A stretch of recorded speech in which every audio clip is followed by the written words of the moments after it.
Welcome to Commas. Commas is all things tech. You see culture and technology coming together. Life hacks. The practicality right now and the inefficiency of the internet of buying and selling stuff is extraordinary. Entrepreneurship advice. I think the first thing is you got to understand your business inside out. Love and tech. We've almost reduced dating to kind of this very momentary snap of a person. It's gonna be a fire show. I have yet to see something these days that's truly differentiated. New advice and new inspiration every show. This really is about the next generation of creators going faster, further than we did. And now, Sequoia Blodgett. Now let's start stacking them commas. On this episode, we catch up with former Blavity founder Jon Jackson and discuss what it means to leave your company as a founder.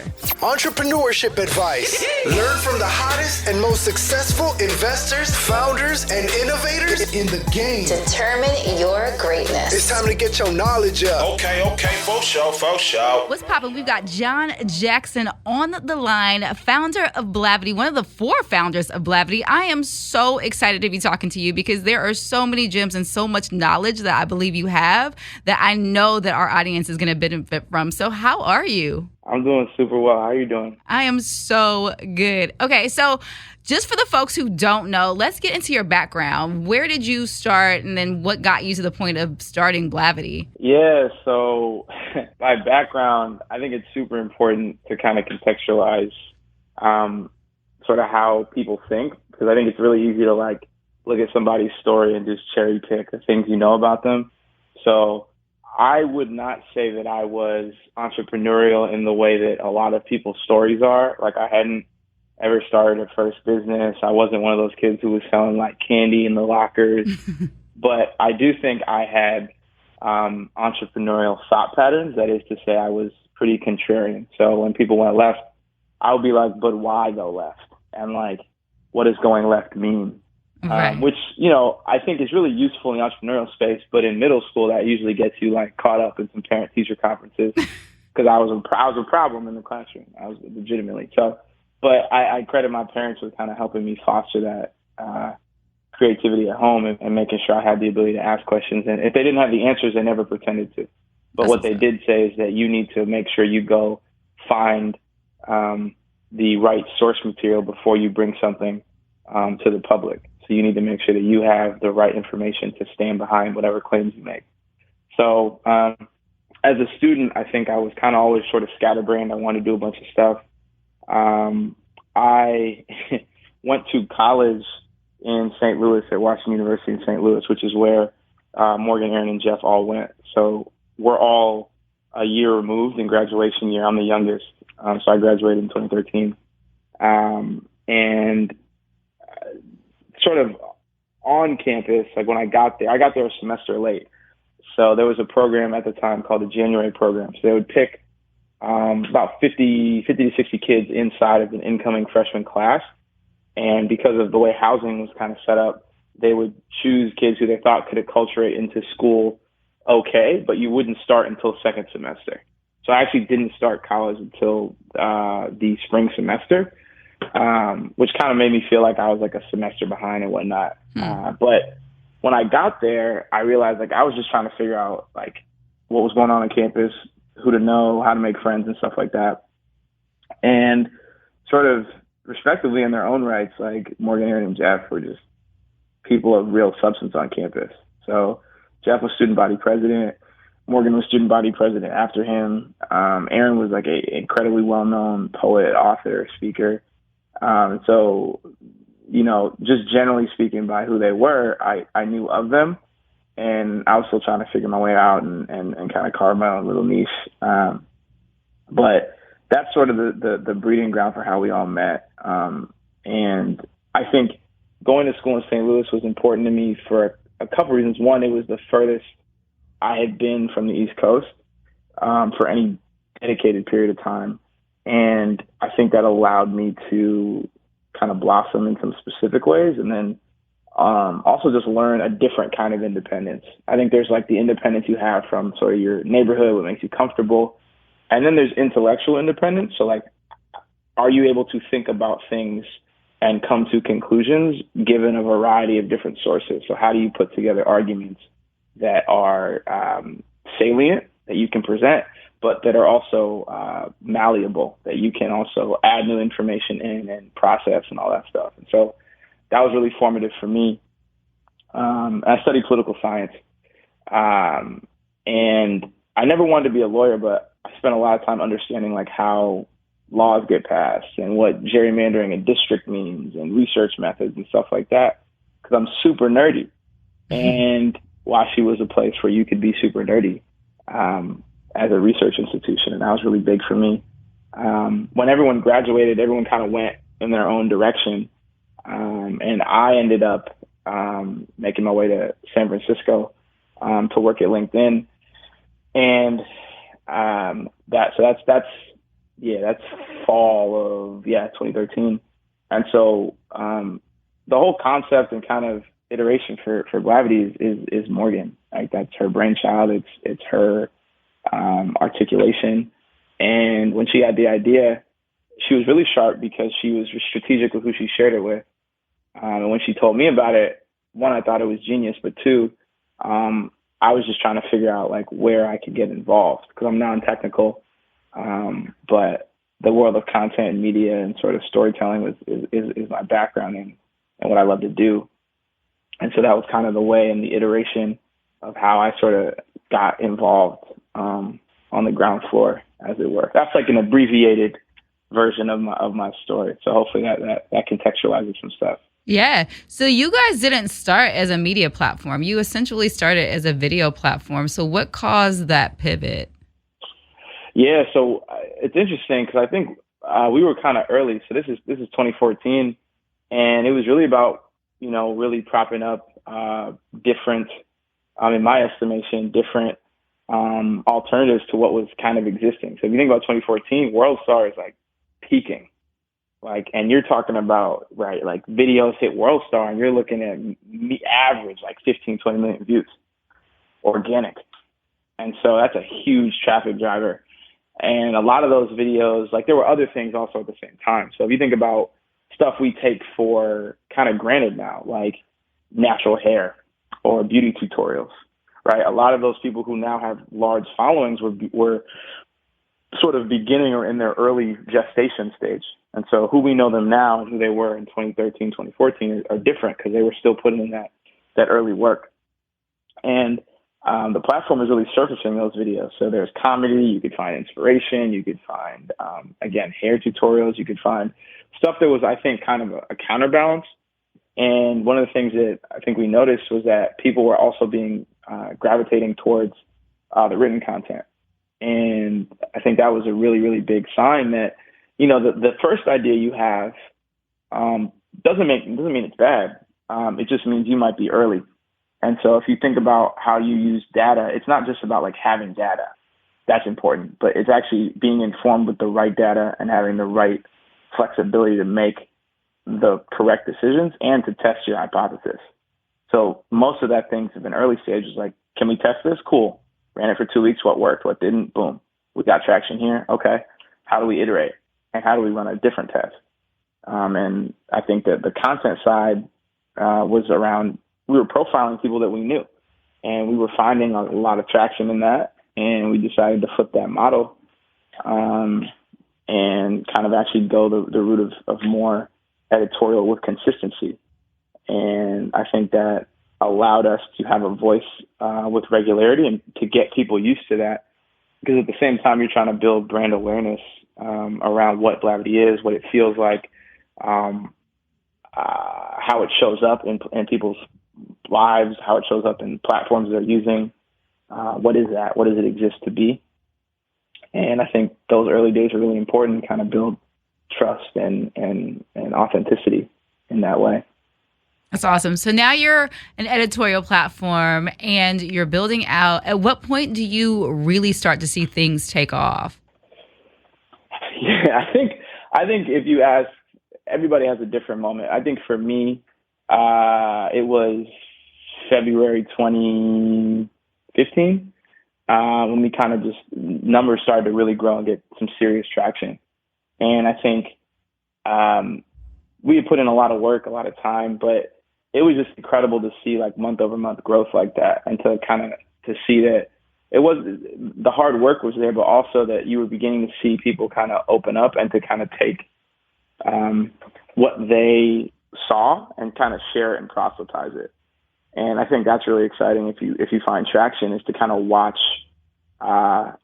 things move up and to the right, but also realize that people are what helps things move up and to the right. Like your users are helping move up and to the right, and your team alignment and things like that. So I think for me, it was about nine months after launch where I was like, wow, like I'm seeing some of the things that we wrote get recirculated. I'm seeing specific kinds of traction. I'm seeing really, really interesting kind of deviations, and we're beginning to get into sort of these different news cycles, and people are excited about the voices. They're excited about the kinds of topics. I think that's just really gratifying if you're a creative, to see what you make not just being shared, but people championing it and saying, I really felt this. This was meaningful to me. So I think that was a moment where I was like, okay, like this has not just traction, but it means something to people, and there's value, and there's things that are important. Right. One of the things that I saw very early on was the building of community. And I think a lot of people overlook that. And that's something that you guys started with out the gate. So why do you think building your community up was so important before actually launching the brand to the magnitude that you did? Well, I mean, you gotta think about, like, we're in the currency is attention, right? Like my friend Alex Wolf talks about this all the time, but it's really a game of how do you capture attention for periods of time. And to come out with a name, first, even a name like Blavity, that has to mean something, because it meant something on our campus, but nobody knew what that word meant. Mm-hmm. Like there was a time when you could go on Instagram and there were no posts. I remember that vividly. Right there, that hashtag didn't matter. No one was tagging their pictures. No one was trying to get featured. We were the ones reaching out. And I think to make something matter, you have to ask for permission to enter people's lives. And then once you get that permission, you have to earn it. Because the most valuable thing is also the easiest thing to lose, which is trust. Right. So if you're not consistent with that, and you're not finding new ways to add value, and you're not accountable to that, then the answer from a consumer standpoint is always why. Right? Like, why are you here? What are you doing? And you have to consistently restate, who you are, what you're doing, and why it matters. And I think that's incredibly critical. No matter what you're building, but if you're building a consumer-facing product, and definitely if you're building a media entity or anything that would be informed by that, you have to be thoughtful about how you articulate what you're doing and why you're doing it. I think that's a good segue into you guys actually branching out to these other brands like Afrotech, 2190, Acquiring Shadow, and Act Travel Noir.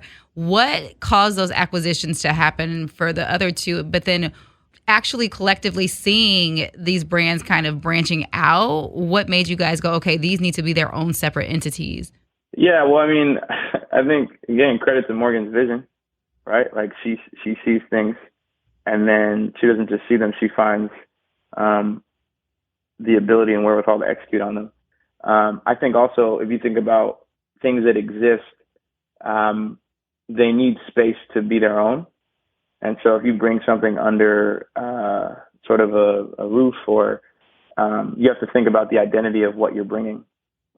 And so if you think about like any major acquisition, right, like Microsoft, cops LinkedIn, the purpose of that is not to rebrand LinkedIn in the image of Microsoft. It's to strategically think about what would integration look like.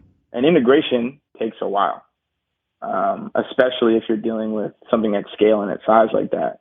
I think in terms of Blavity, right, these were communities that were built, that people were interested in, that had a direct, super, super salient and strong touch point. Like Shadow and Act was one of the earliest places on the internet covering Black film on the indie side and major. So these were Tombe was writing about Ava DuVernay and Barry Jenkins way before awards were given.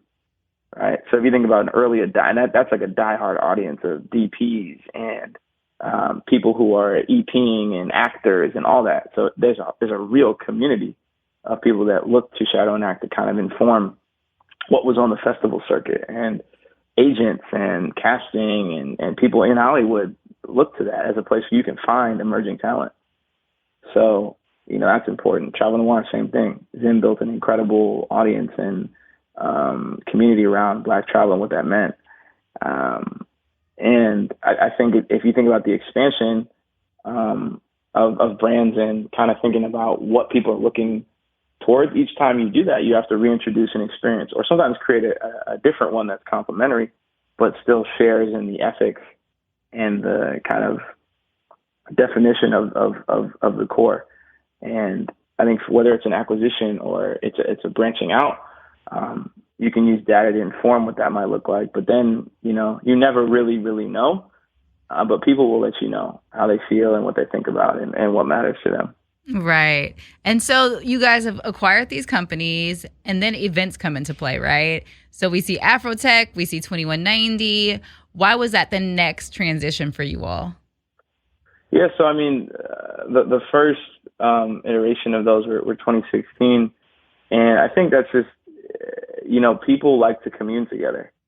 And I think digitally that's one thing, but experiential has always been super important, because what it allows is to make real that which you've already kind of spoken out loud. So to see somebody you've interacted with digitally and to have that experience and have it be intimate and personal, it activates all of your senses, right? So like the one you can't always get digitally is touch and smell. But both of those, like having all five in one place and having it focused, and then bringing together kind of these elements that delight people and inspire them and inform them and hold them accountable, and to kind of test and see like what those integrations would look like, I think is important. But also from a revenue standpoint, you need to think about, how are you going to switch your mix up? So if people are interested in this kind of content or these kinds of things, what would that look like in a tangible way, in a time-bound manner, and something that is repeatable, right? So the first experience, the first time they gather, like, what does that need to feel like? Right. What kinds of things can you do there that, you might not be able to just do, that would make it really special, that would make it memorable, that would make it, I can't wait until the next time this happens. So now this media conglomerate is at the top of its top, at least from the outsider looking in, right? So we see all of these things going on, and then you announce your exit. What was that about? Yeah, so why did I leave? Yeah. Yeah, so I think there are a couple of things. One, I think it was time, right? Like, I'm the kind of person who I felt like I generally know when I should be moving. Whether I listen to that is another thing entirely. I think Blavity as an entity and as a business is in the most capable hands with, Aaron Morgan and Jeff. And I also felt like there were certain questions that I kind of had that I wanted to answer. And I had to think about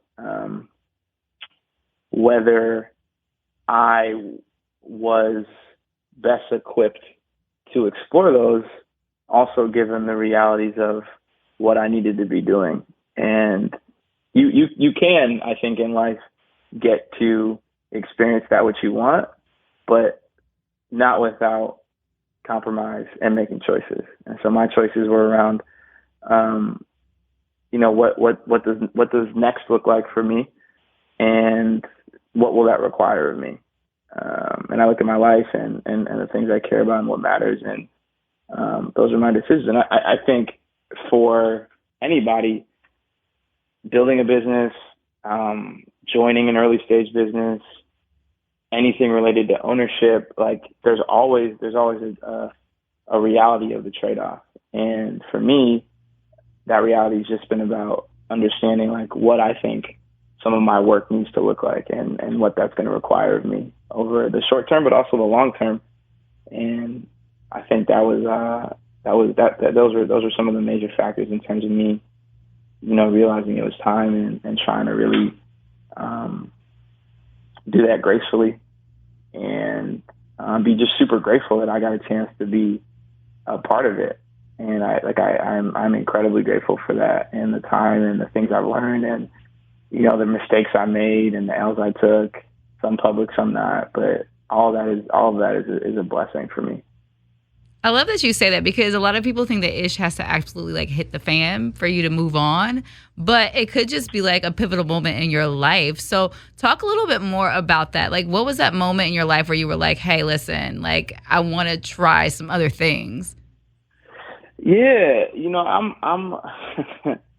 I'm a polymath, so that means that I like to learn a bunch of different things, and I'm also an autodidact, so I like to teach myself new things, and that's where I feel like I'm at my best. And so the combination of those two things often means that I like to exist at the edge of my experience level. So I'm the kind of person who enjoys the difficulty of being a novice. Like I like the challenge of not really knowing and walking into places and being brand new, because that's when you have I find I'm at my most creative because I don't know the rules. I don't know the limits. I don't know the perceived things you're supposed to do. I don't know the right decorum. I just know I'm here. And for me, I wanted to start thinking about some of these larger things that I was hearing and seeing and around the ecosystem, and really get a more thorough understanding of the moment in time we're in. And I think to do that, I had to really ask myself, like, where could I go get better? And this is a question that kind of haunts me a little bit, because it can be really interesting when you gain any sort of credibility or level of expertise. One of the major challenges I've come across is how you get better, and the things you use to train yourself have to improve at the same level you're improving. So I needed to go around people who were better than good. Like I wanted to be around great in a very different arena.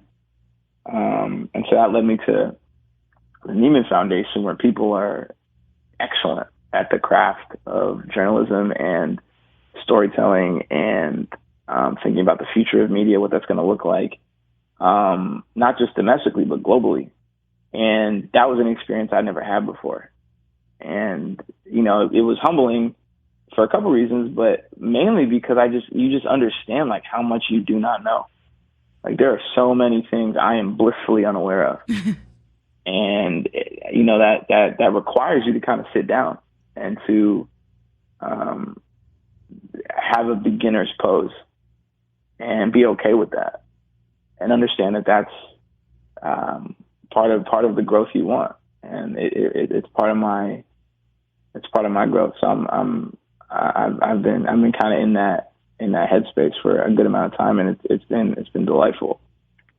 I love it. I want to talk more about your journey to Harvard and what you're working on now. But before we get into that, I think a general question that we should definitely address is what actually happens when you exit the company as a founder? Yeah. So, I think it depends. One of the things I think for anybody exiting or anything kind of specific to that is thinking about your succession plan. So, and this I think is more broadly applicable to anyone in a leadership position, but like having one of those is critical, because there's a bunch of things that you've probably done over time that have become second nature to you. You can do them blind, but they're not second nature to anyone else.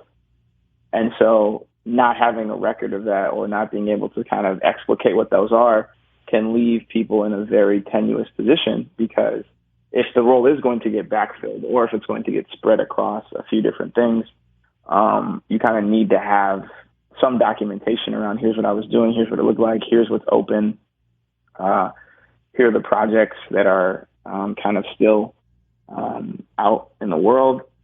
I think the communication to internal stakeholders in the team is super critical around, here's what's happening. It's amicable, so on and so forth. I think then just getting really clear on sort of relationships you've had, just so people aren't taken by surprise, and, things like out of offices, and just making sure that there's, as well as you can, minimal disruption to whatever it is you're doing and kind of getting into next are some of the tactical ways. I think there's obviously an emotional component to that that I think is important to talk about. I mean, it's hard. If you spend time doing something over a period of time, there is grief involved. And everybody's journey is different. Mine, I think, required me to just wrestle with my ego, in a really, really personal way. Because, I mean, it's kind of like Mitch said in Tate and Flo, right? Like, if I leave the game, are they going to miss me? Right? Are they going to love me? Right? And, that's a real thing. At least for me, it was. Like, who am I now that I don't do this? Right, because your identity is wrapped into your it. Name. Mm-hmm. Yeah, well, it's your identity, right? There's you're this person, but does anything come before your name? Is there a Jon Jackson from, or does my name stand alone? And there's an insecurity there, because if your name was always a comma and then there's something else, if there's no comma, then how much of your identity was tied to what you used to do, as opposed to this is the work that I do, not who I am. And that's a really tenuous balance if, the responsibility was high. And that's inner work. But to me, it's the most critical, because to emerge from that with your psyche intact, you have to kind of deal with that fallout you have within yourself. Do I matter? What? If so, how? If so, what matters? And who am I going to be in lieu of these choices I've made? And, I think sometimes if you don't do that work, other people end up being the collateral of that. And that gets really, really messy. And it's people you care about, people you love. And, ego is a savage, not just because it blows your head up, but it makes you think that it's okay. And that I think is one of those things that I'm hyper conscious of now. It's managing my own sometimes incessant need to still feel valuable, and the lengths you might go to feel valuable, even though it's not the thing you should be doing, and kind of dealing with that and really getting clear on where that comes from, the insecurity that comes from. It comes way before you start a business. So you gotta really peel some layers back in your life and some formative experiences, and really just be like, hey, what's prompting this? Because getting a new gig or starting something else won't take this away. So being a serial entrepreneur does not remove your insecurity. It just means you find a new vehicle to put your insecurity inside of. That's powerful. So how did you unravel that? Yeah, man, it's a lot of therapy. I'm just gonna hold you. I took my ass straight to therapy. And I mean, it's not something I'm unfamiliar with, but I think there are different iterations of what you want to get out of it. And for me, it was just where are my gaps? Where are my relational gaps? What do I have trouble doing that might come easy to other people? Not skill wise, but just where is this turmoil even coming from? I'm a high functioning person. I think I'm reasonably intelligent, but there's just some stuff that I'm just really trash at. And just for some reason, there's no HBR article that's going to get me there. Right. There's no Forbes listing that's going to really help me. So I had to really sit down and take stock of my emotional life and think about, generally across my 20s, where are these consistent pattern loops that repeat? And most of those for me are interpersonal. They're not professional. So the biggest gaps for me were actually in how I dealt with people during years, formative experiences where I was professionally successful, right? There was always a cost. And I think that there's a lot of rhetoric around paying those costs and sort of sacrifice and all that. And I think that's true. But I also think we make a choice about the kind of life we want to live and what we will sacrifice and what we won't. And getting clearer on what those things are. Like being able to speak on like, I'm in a season of this, so I am okay if this doesn't get done. Mm-hmm. And being intentional and specific about that for me was really powerful because it let me realize that like there are some balls that are glass and some that are rubber, and it's okay to drop a rubber ball, but these glass ones, let me not get confused between what is glass and what is rubber. Mm. And those balls look different for people, and my balls are different. So, and they change. Sometimes I think they shift as you get older and your priorities change and you want different things, and you have to be okay acknowledging that. And I think for me, that was really freeing to be like, this is a glass ball now, and I want to keep this close. And because of that, I will amend my life so I have these kinds of experiences because I feel healthy with this. That's so interesting. So when you left, you obviously were still going through that kind of unraveling of your identity and trying to figure out what you needed. Did that change the outlook of where you ended up after the fact, after getting all of the therapy that you went through? Yeah. So, I mean, I don't know. I think it changed my experience to where I was. So to be clear, I would have gotten dragged through this process regardless. Mm. So either I was going to go crawling or I was going to go walking. But either way, I was going. So the choices I made were about the state I would be in when I entered into that unraveling. That was intentional. So I think it changed how I experienced what I've been through because I've been in tune to like how I feel. Like I'm very, very aware of like how am I responding to this new stimulus? Not like, because I think that there's a difference between getting better and feeling better. Right. Like feeling better can be temporal. I'm gonna go watch an episode of something funny. I might go work out. Like I'll do things to restore myself. For me, getting better is always a process of deep. It is deeply revealing and unnerving because in my experience, getting better requires leaving a part of you that is unhealthy, but it might be the part of you that you're most familiar with. Mm. And that does not feel good. That is not like, 1,200 thread count sheets and like writing in your moleskin on a beach. Like that's right. you're not in a villa. That's not villa work. That's like, I'm in album mode, haven't gotten a haircut in 3 weeks. I look like a vagabond.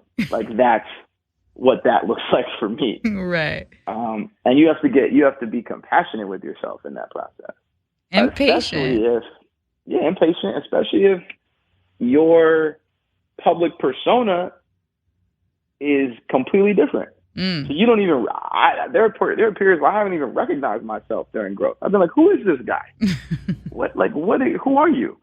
And I think, I've been grateful that I have a very, very, very solid circle of people in my life that have kind of seen me do a lot of ebbs and flows, and they have just been able to love on me when I have been incapacitated, and frankly disappointed with myself. And I think that's been a really I just have so much gratitude. They show me so much grace because that evolution process, it takes time. Like you said, you have to be patient. It's sometimes I think people want to IPO in their personal life. Mm. Like they want to be unicorns in their life. And like, that's not how it works. Like they want a Slack IPO, like 3 months in, right? Like this new version of themselves, and you're the investor. It's you, like you're the growth capital. Yeah, I mean, you can't get there without doing the work. That's for sure. No way. So then, what were next steps for you? You went to Harvard, or you're going to Harvard. You're studying journalism. Tell me more about what you're going through at this moment. Yeah, so the program just ended in May, actually. So the Neiman Foundation for Journalism is a program at Harvard that was it's about 80 years old, and so it brings together about 28 of the world's foremost kind of journalists and people in media to think about elevating the standards of journalism is kind of the charge That's pretty broad because it looks differently depending on where people are coming from. And so it's a year-long fellowship program in which you are given complete access to all of Harvard's resources and MIT. You're able to audit courses across any professional school. So Harvard College, Harvard Law School, Harvard Business School, the Kennedy School, the School of Education, and any of the Extension School affiliates. And essentially, if you really want to, any school in the greater Boston area. There are seminars, there are kind of deep learning activities, and all of those things were incredible. But for me, the cohort of people that like I've spent time around is just unparalleled. So like I said, half the class is international. So my class was people from a woman from Crimea, a woman who won a Pulitzer for exposing maritime slavery in the Pacific and freed 2,000 slaves. And she's from Myanmar. She's an enemy of the state. She cannot go home. Wow. Because it's an oppressive regime. Like, so you got like this is like her life, like that. Like these are all facts. You know, there's another data journalist from Israel, a photographer from Colombia who was photographing a lot of the insurgent and some of the pretty extreme upheaval that's happened in the country post a lot of the Contra wars. A journalist from Puerto Rico who's covering corruption around a lot of things that happen with FEMA. So it's just people doing like incredible work. And so you kind of sit down and for me, I had to sit and think about how these people went about their work with limited resources, under threat of violence, kidnap, torture, death, and just the standards they held themselves to. Like forget like work and how difficult it is, but like the standards of how they behave and how they the rigor that they expect of themselves and the commitment to their craft and to telling stories and how important those stories are. And you know, there's a woman from Turkey, and that's an oppressive political regime, right? So she had one of the highest rated cable programs, and every night the government could turn off the internet any night. Like it was hard for me to think about like doing your best work in an environment like that, where at any point, because they felt like it, they could come to the station and be like, "Why are you doing this?" Control. And be like, "But so what? So what?" Right? Like that choice was sobering, right? And so that's the kind of people I spent the past year kind of immersed with and just learning from them and being like, how do you do your work? How do you find new stories? How do you curate sources? How do you publish? How do you edit? What do you look for when you edit? And to me, that was just incredible because, like I said, I'm okay at what I do, but I'm not great.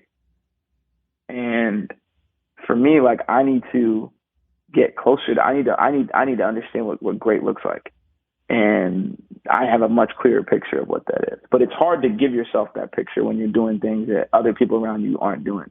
So I had to bring myself closer to what that greatness looked like, and just so I could get proximate and around, and I could breathe in what they were doing, and I could mimic what they were doing, and I could understand, you know, how they approach their work and how they tell these stories about people and how they're of service and how they give, how they take care of themselves. All that I needed all of that. So it was beautiful. That's incredible sacrifice. What lens do you see yourself telling stories from? Yeah, so I think I've expanded. I'm interested in like nuance, and I'm interested in the time we're in now with, you know, the amount of people we've had on this show, on your show, right? Like people like Savitra Wilson and Sheena Allen and Everett Taylor and Ruben Harris and, you know, or Sheen and just tons of people just doing incredible work. And I think like 20 years from now, like what does that story look like? What will we, how will we contextualize the history we're living through right now? Mm. Because we know what happens when you aren't the author and how distorted that can be and how easily a narrative can be weaponized when it's not contextual, or it can just be erased. And so I think about how to avoid erasure in a time where everything feels so fleeting.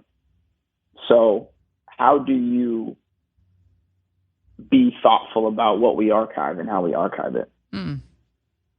And that's what I'm convicted by. I'm convicted by all these stories, and sometimes I feel like Professor X. Like I feel like I go in this room and I put on the helmet, and there's just so many things going on. Like people are just popping everywhere, and I think it's incredible. Like what a time to be alive, for real.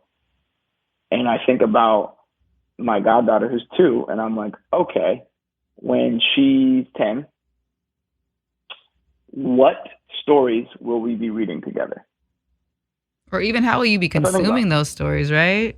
Yeah, right. So yeah. First, how are we bringing it? Like, where are we going? Second, how are they getting to her?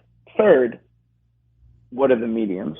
And fourth, how can I make sure that she's getting the most accurate information about how those things started, about what those challenges were, about what people survived through, about who people were, about the realities of the environments they were in.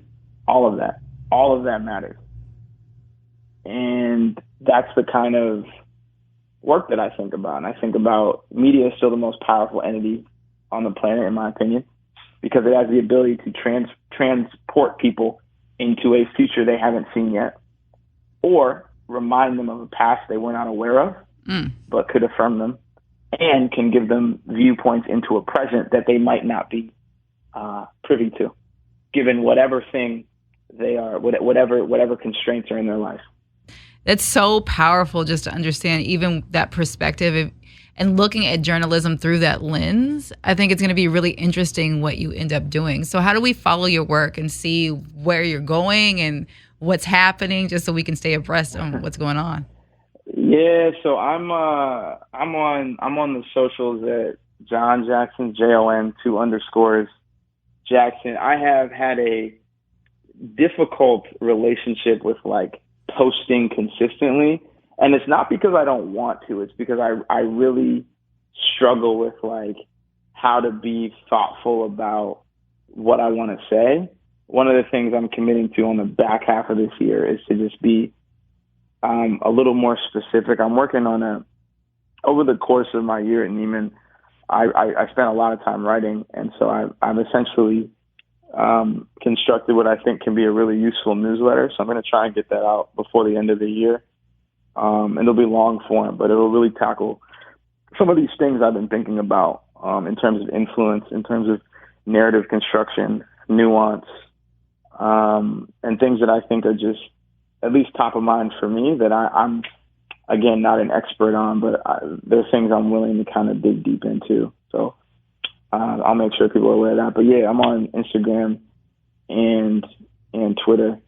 I'll try not to lurk as much. I'll try to be a little more engaged. That's my promise to myself and my homies who have huge followings that I'm always like, nah, man, you got it. But I'm trying to get more involved. That's what's up. Well, thank you so much for sharing all of those gems with us. We are super excited to see what you have going on. I definitely am going to stay abreast completely. This is The Plug. You know who's the plug. It's time to get caught up on the hottest in tech. Keep it locked, you heard? With Sequoia Blodgett. I see you, little mama. Commas is a community of like-minded startup entrepreneurs with the goal of being profitable. We focus on helping founders gain an understanding of how to build an online, digital, or tech-enabled business through courses, coaching, and support. So what does that mean? Well, we have a program for new entrepreneurs with no or minimal prior business experience looking to go from zero to a growing startup. That includes courses in entrepreneurship mindset, product development, branding, marketing, publicity, fundraising, and business formation. Pretty much everything you need to get your company off the ground. In addition to that, we have a new program for established entrepreneurs looking to scale their startups with automated sales funnels and paid advertising. We also help them focus on hiring and managing a team. If you're interested, log on to commasclub.com for more information. Until next week, it's your girl Sequoia, and I'm out.